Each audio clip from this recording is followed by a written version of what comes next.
Malikura laminikela wanga foli bawe ni watini na Malikura sigira au klube ani au nyeba au denke na balmake Modibo Dambele kabi Washington DC. Malikura besoro 102 FM ka nibe Bamako Gao 106.1 FM Tombouctou 90.3 FM. Bi ni watini na au ka kene asigira akumaba abena boli nindeka. Anye kibaria soroka foko Fransika la sigide soba mumbe Malikona la ko ale adatura. Mundela amena sikasigali ke ganya folika nyana akonya konnala ukofa yiralana ka foko bagabagali ani jatige wale bikanga taganyesi dugutigila ka uma munu ni ulu chama sona ka bandiri ani ka jamana tagamasero mine jamana nyemgo fe Mohamed Touré ale wula ka sikasigali ke ni koyela ukofa anye kibaria soro fene ka foko munye kidal maraye ko uka marfatigi jekulu sema ko ale kon bikanga saria ani lakana obiseka sabati dugu konna la tugamna okofe amena labani muye o yanga farikulo nyana je kibariyai ambalma o yananga ni walawayo ambe nyansan la mefolo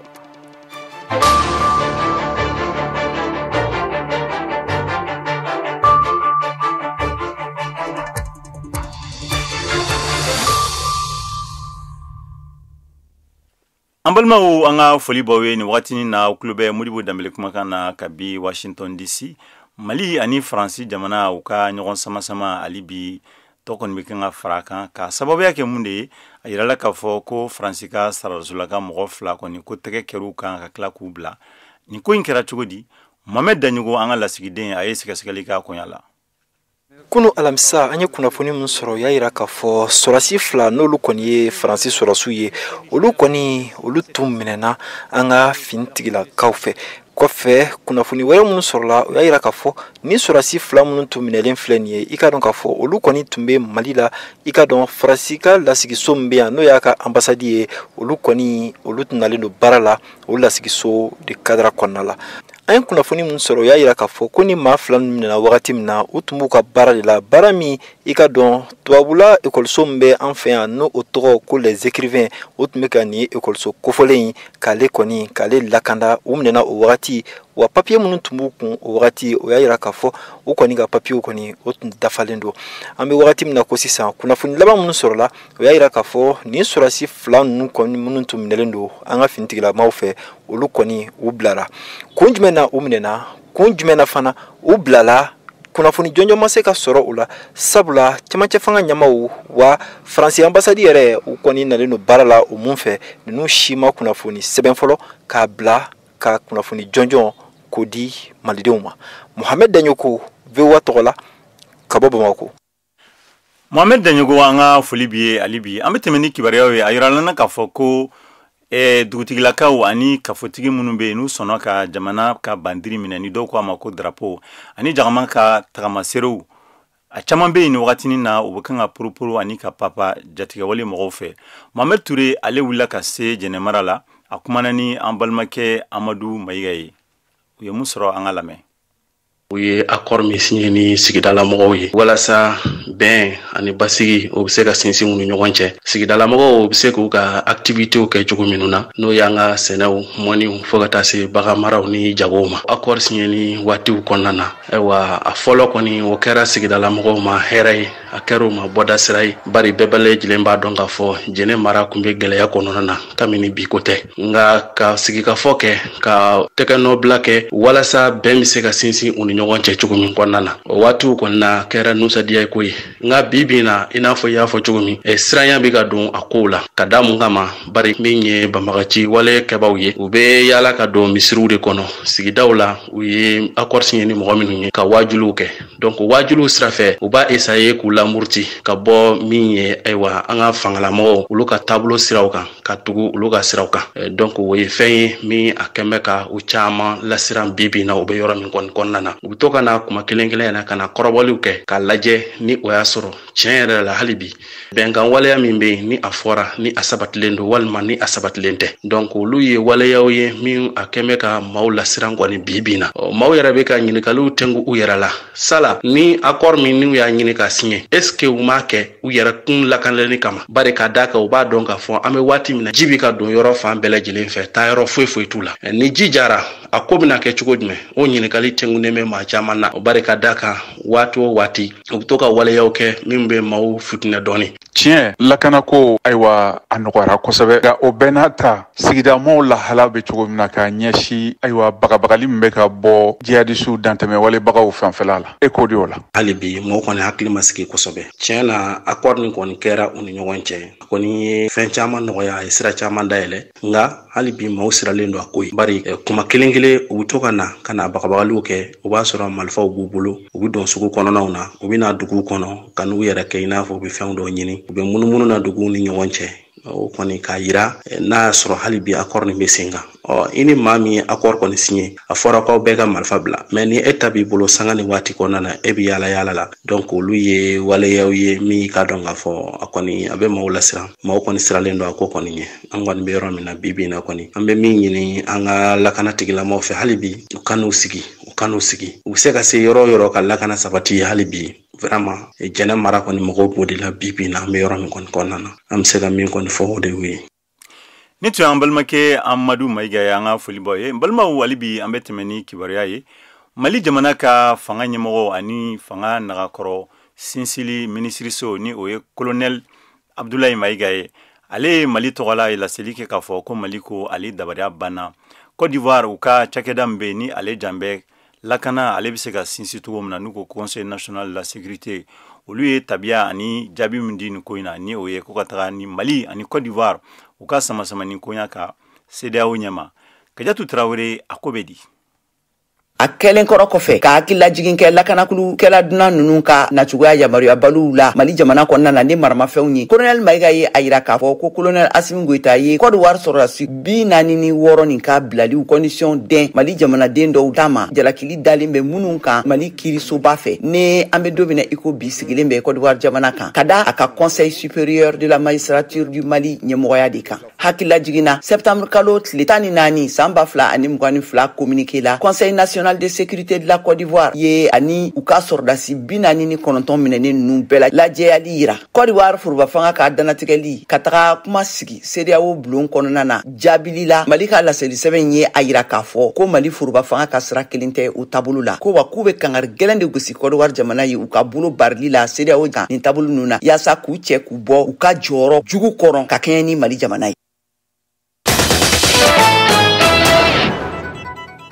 An balimaw hali bi an bɛ tɛmɛ ni kibaruya ye nin wagati na an bɛ taga Kidal mara la a yirala k'a fɔ ko Kidal mun ye ko sema ye ni ale bɛ marifatigi jɔkulu ye k'olu de bɛ dugu ka lakana ani sariya ko o ko sabati ni wagati in na Senumu Keita ale fana wulila ka i senfa yaasa ka faamuyali d'aw ma Senumu Mali sɔrɔdasi tɛ ninnu ye nka jɛkulu mun bɛ yen n'o ye SEMA ye coordination des mouvements de l'Azawad n'o ye Mali jamana kɛlɛ san caman fɔlɔ yanni ka to u ka bolonɔbila kɛ sɛbɛnna san 2015 la kabiri o waati foli sisan Kidal dugu mara koɲɛ bɛɛ b'ale de bolo Kidal dugu nafamaba in lakana b'a bolo Kidal kɔnɔ Bamati marifatigi ninnu bɛ jɔyɔrɔ nafamaba de fa dugu mara taabolo la ka tɛmɛ hali Mali jamana kan o ni ka dɔnnikɛ jɛkulu dɔ ye nin fɔ utukalo la Ibrahim Ag Mustafa n'ale ye kɛlɛkɛcɛ minnu bilalen don sirabada la y'a fɔ k'ale ka cɛdenw bɛ yen de walasa ka jiko cɛjugu i n'a fɔ maa minnu ɲɛnamininen don dulɔ fɛ walima kiribikiribi fɛnw fɛ n'o kɛra Mamanti jɛkulu kɔrɔ ninnu ka mɔgɔw b'a fɔ ni mɔgɔ minɛlen ninnu kan ka ɲanki silamɛya sariya fɛ a ka tali dɔ senfɛ silamɛ kiribon dɔ la kirikɛlaw n'u bɛ wele ko kadiw tun bɛ ka dugukolo kiri dɔ tigɛ kuranɛ kun dalen don tabali dɔ sanfɛ wa kirikɛlaw ani mɔgɔ kiritaw kun sigilen bɛ dɛbɛn kan ka tabali la munumunu mɔgɔ ɲanginɛw bilalen bɛ kaso dɔ kɔnɔ n'o lakana bɛ SEMA mɔgɔw bolo septembre kalo daminɛ mɔgɔ 36 de tun bɛ kaso kɔnɔ u bolo yafa bɛ se ka kɛ dɔw ma Bamanti jɛkulu mɔgɔw fɛ sani ka to seliba ka se walima sunkalo ka se Sidi Lola ye nin fɔ ni hakilinaw sɔrɔla yen minnu bɛ nin taabolo nin fɔ ɲɔgɔnkɔya olu tɛ fɔ kɛnɛ kan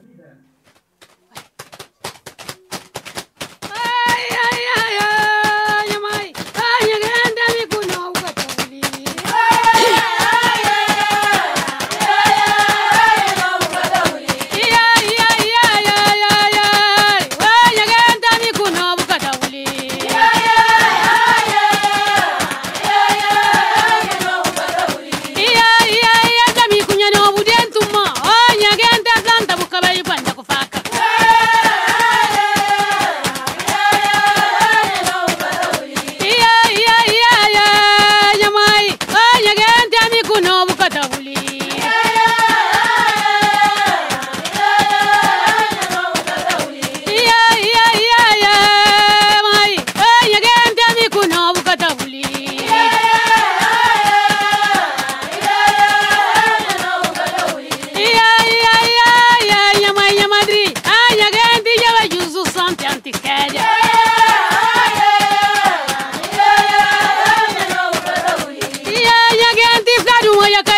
kames o yegen tiami kuno ukata buli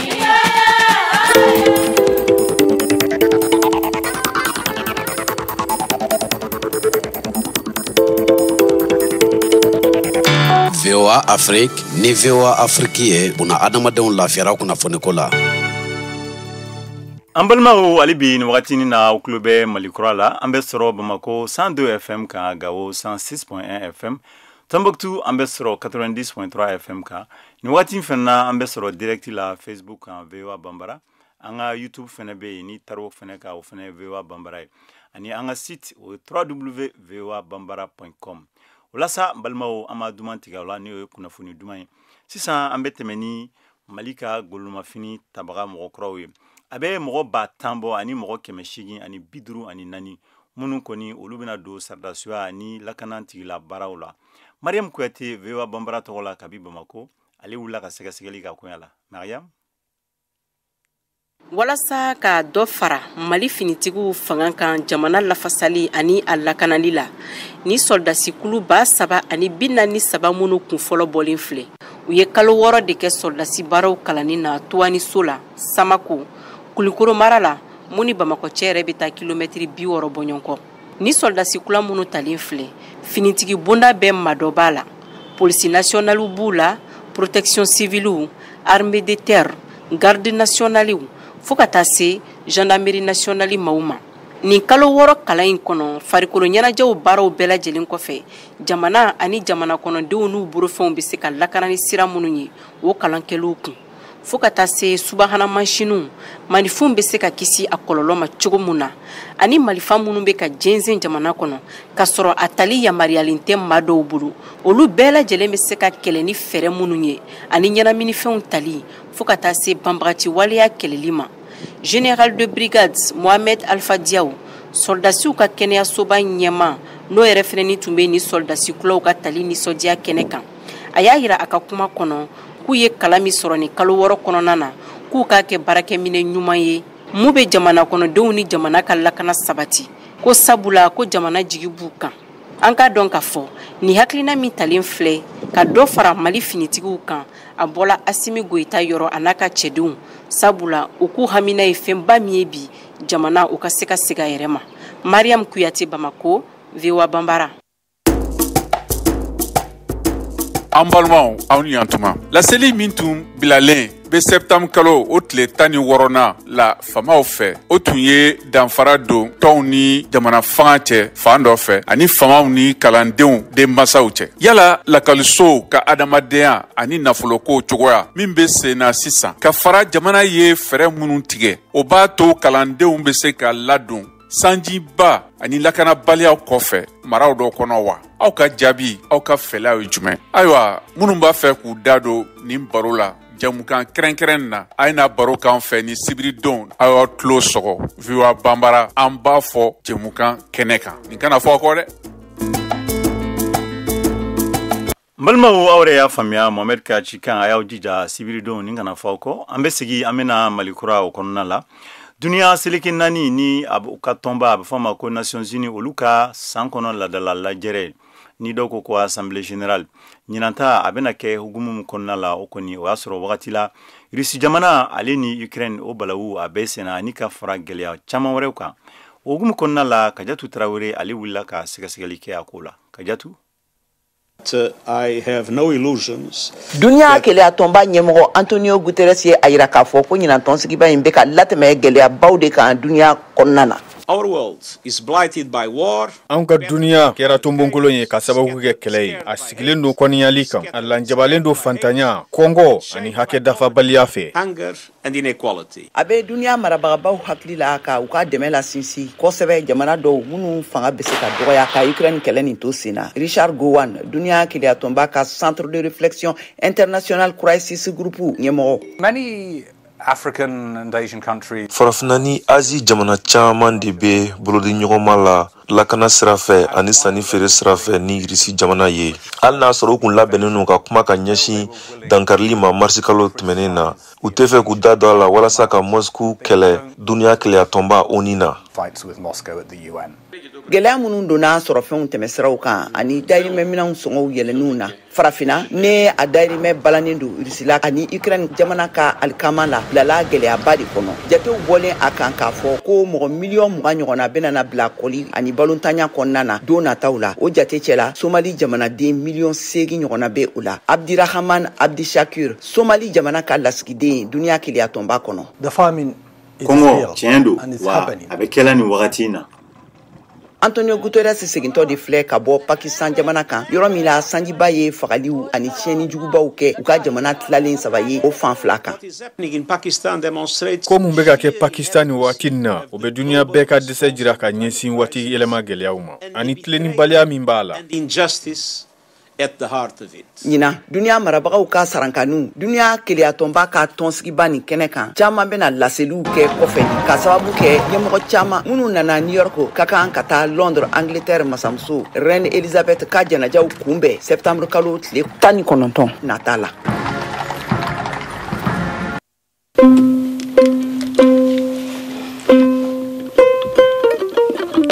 Nakama dogo Mali kura au nakama dogo nyana nakama dogo Mali kura yo au nakante dogo nyana Washington konona na yano au nakama dogo nyana nakama ni duga jabi usigilen file au nakama dogo nyana de nakama dogo kayatu yo au nakama dogo nyana nakama dogo Mariam yo au nakama dogo nyana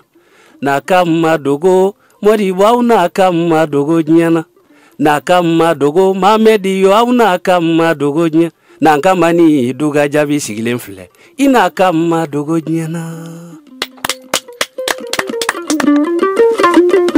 Balmaw alibi amba foyana Malikura abesena Bamako ambe soro 102 FM ka Gao 106.1 FM Tombouctou 90.3 FM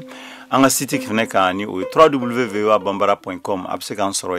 Facebook ani YouTube o VOA Bambara ametemeni dunia kibaraya oye alibi Ukraine jamana nyemo ni oye Vladimir Zelensky ale sera bi jumadon aye Russie jamana mo wele ko fagalikelaw do ani kujugukelaw do u kelenga taga mo chaman shuye yoro do la ni u shu do na dugumna ba fama ko izum ogum konna la Shekmar Tiro ale ni ko insega seganye Shekmar в Ізюмі на Харківщині знайдене масове захоронення людей. Kunafulidi bololos do sanfɛ Telegram jamana kuntigi Volodymyr Zelensky y'a yira k'a fɔ ko k'a ka ca ni mɔgɔ su 400 ɲɔgɔnna ye mun yira jamasudonyɔrɔ dɔ la Dizium kɛrɛfɛla la ka fara tamasere dɔw kan mun kɛra ka jamanadenw nin tɔɔrɔ denmisɛnninw minnu fagara ka sababu kɛ sanfɛ mugujugu pɛrɛnta dɔ ye Ukraine finitigi kɛlɛkɛlaw ye kunnafoli mun lase a sigida ninnu kɔnɔna sɛgɛsɛgɛli ni wulikajɔ daminɛna jumadenw ka sɛgɛsɛgɛli kɛ ka ɲɛsin su minnu yera nin dingɛba in kɔnɔna na Dizium mara la yɔrɔ min na ni mɔgɔ 443 su yera kɛrɛnkɛrɛnyala dingɛba dɔ kɔnɔna na su minnu ni Ukraine finitigi mɔgɔ 17 ɲɔgɔnna yera u cɛ la Elek Conte ko ye kunnafoli mun lase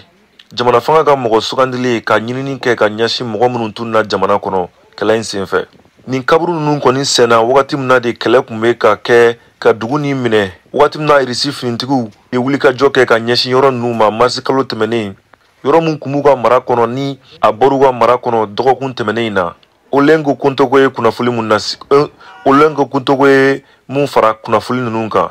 kaburu dingɛ ninnu dɔw kun bɛ se ka su caman wɛrɛ de ta ka fara u kan duniya keleyatɔnba mɔgɔninfinya hakɛ tɔbɔtɔli jɛkulu ye kunnafoli mun lase k'u bɛ fɛ ka mɔgɔ bila ka taa Izium mara la walasa ka jateminɛ kɛ mɔgɔ minnu fagara ani minnu ni tɔɔrɔ la waleya ninnu kan sigida ninnu kɔnɔna na Ukraine jamana polisiw ka ɲɛmɔgɔ Igor Klimenko y'a yira k'a fɔ k'a ye dagayɔrɔ 10 ɲɔgɔnna de lakodɔn jamana kɔnɔna na bunahadamadenw tun bɛ ka nimatɔrɔ yɔrɔ min na sigida dɔw kɔnɔna na sigida min kun lasagalen don Irisi jamana fɛ Kharkiv mara la sigida 6 ɲɔgɔnna kan Izum ani dugu 2 Balaklia mara kɔnɔna na Ameriki jamana kɔfɛ sira taamako ɲɛmɔgɔ Anthony Blinken kɔni y'a ka nisɔngoya yira ka ɲɛsin Irisi jamana ka nin kɛwaleya kɛjugubaw ma a bɔlen a kalama waleya minnu kɛra Ukraine jamana kan an bɛ wagati min na komi sisan Irisi jamana Moscou kɔni ma kunnafoli foyi di ka ɲɛsin ni ɲangili ninnu ma u ka kɛwalew la. В Ізюмі будуть журналісти, українські і міжнародні всі.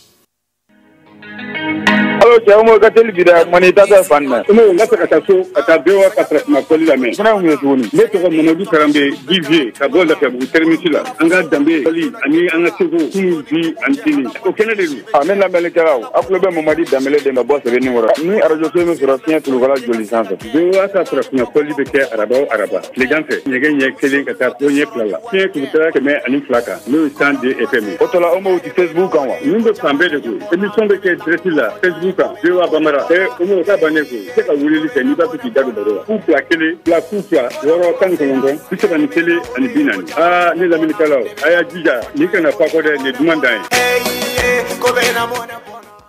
an balimaw hali bi malikura a bɛ senna ni wagatinin na an ka foli bɛ an kanubagaw bɛɛ lamɛnnikɛlaw walima filɛlikɛlaw an mana sɔrɔ yɔrɔ fɛn fɛn la mali kɔnɔna na hali mali kɔ kan kɛrɛnkɛrɛnlen la adama jara an ka foli b'a ye walasa an bɛ tɛmɛ ni hali bi kibaruyaw ye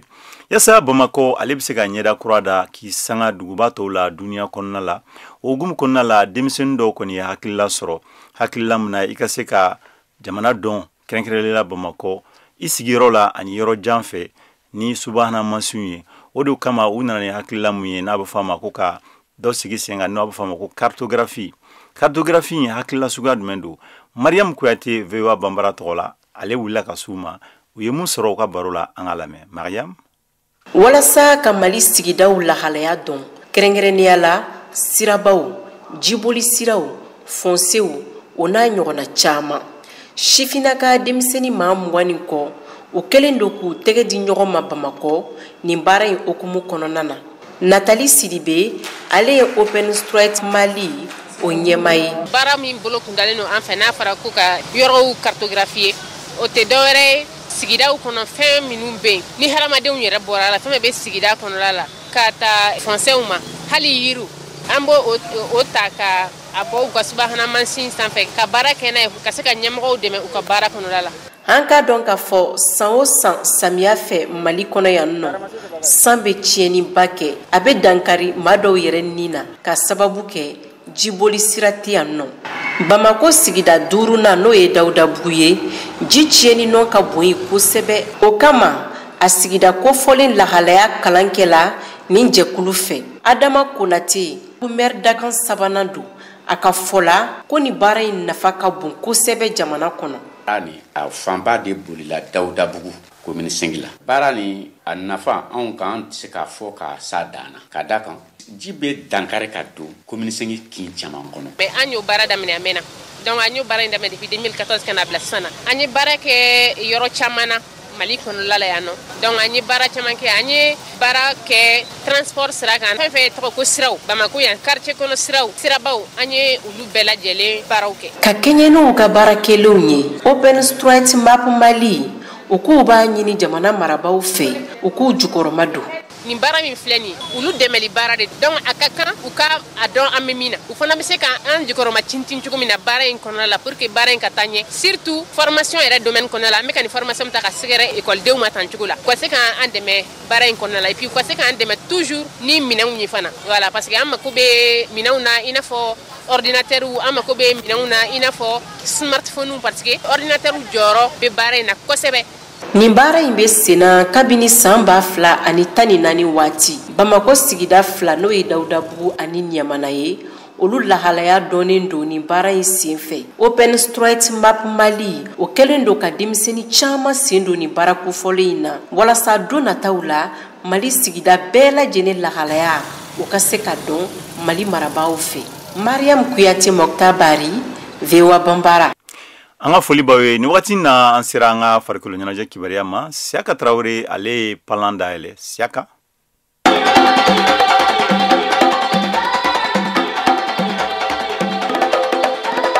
Sinigɛnɛ kari septembre kalo in tile 18 san 2022 Joliba Athletic Club de Guinée Équatoriale Deportivo Mongomo bisimila Bamako senantolanta ɲɔgɔndan don min bɛ don tour préliminaire retour de la Ligue des clubs champions hukumu kɔnɔ n'o ye farafina gun club nganaw ka ɲɔgɔndanba ye san jaabi dɔ ka sɔrɔ min b'a to Joliba bɛ se ka qualifier ka ye tour nata la fɛn mun y'an jɛ ka se ka sebaya sɔrɔ an b'olu fara ɲɔgɔn kan pour que an fana bɛ se ka sebaya dɔrɔn tɛ ka se ka qualifier cogo min na an yɛrɛ dama ni ɲɔgɔn cɛ on a mis beaucoup de sur plus parce que bɔlɔntan o de ni ale ma ɲɛ retour la i yɛrɛ fɛ yen i b'a yira kun min y'a to ale ma ɲɛ o tɛ taa seere bɛn ani keleya kɔ sɛriw bɛɛ bɛ an b'o de fɔ ɲɔgɔn na donc on n'a pas besoin k'a fɔ k'an bɛ fɛn qualification ni ala sɔnna ma dimanche Joliba degeli karamɔgɔ Seku Sek Bako y'a yira ko ka club senkɔrɔmadodobaw to yan Bamako a ka ca ala fɛ se bɛ sɔrɔ ka d'a kan u ye caman fara sirantolantanaw ka dusukun lami kan an nalen an ye fɛn dɔ ye an ka entraînement kɛyɔrɔ la o y'an jigi sigi malgré la défaite an nana supporters ils étaient là ils sont avec nous b'an encourager donc je pense que u bɛ ko min na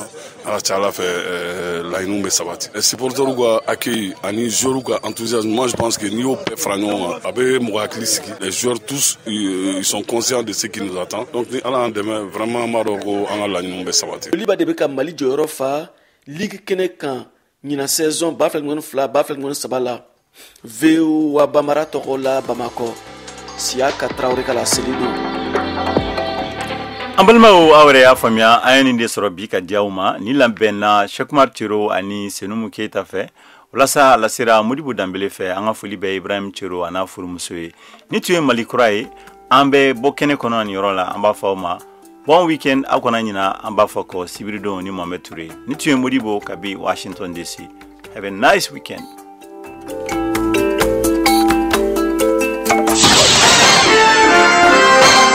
Kunnafoni mun bɛna d'aw ma nin ye kunnafoni kɛrɛnkɛrɛnnen ye ka bɔ Ameriki fanga ɲɛmɔgɔw ka laseliw ye ka se diɲɛ ma. Diɲɛ kɔnɔ yuruguyurugu kɛlɛli ɲɛmɔgɔba min ɲɛsinnen bɛ folofoloko ni fɛɛrɛw ma. Kabini a daminɛna jamanatigi Joe Biden y'a jira ka jɛya ko ale b'a jate ko yuruguyurugu kɛlɛli diɲɛ kɔnɔ ani jamana kɔnɔ k'o ye jamana lakanali nafa jɔnjɔn ye ani jamana kɔkan politiki ɲɛta ye Ameriki jamana bolo. Ameriki jamana bɛna jaabi di cogo min na yuruguyurugu kɛlɛliw la ni kojugu minnu bɛ tali kɛ o la walasa ka yuruguyurugu kɛlɛli fara ɲɔgɔn kan ani ka kɔrɔta Ameriki cidenjuruya ni jamana wɛrɛw ka dɛmɛ fan bɛɛ la jamanatigi Biden ye Richard Nephew sigi Ameriki jamana ka ministriso ka ɲɛmɔgɔba ye diɲɛ kɔnɔ yuruguyurugu kɛlɛli la a ka kuma kɔnɔna na kunnafonidilaw ka lajɛ dɔ senfɛ kalo tɛmɛnen laban na san 2022 utukalo o tile 25nan ɲɛmɔgɔba ani ko labɛnna Nephew y'a jira ko fɛɛrɛw ni labɛnna jɔyɔrɔw 5 kɔnɔ minnu bɛ ɲɔgɔn sabati fɔlɔ ye ka l'Amérique jamana fan ka cɛsiri kɛ biɲɛdimi ye ka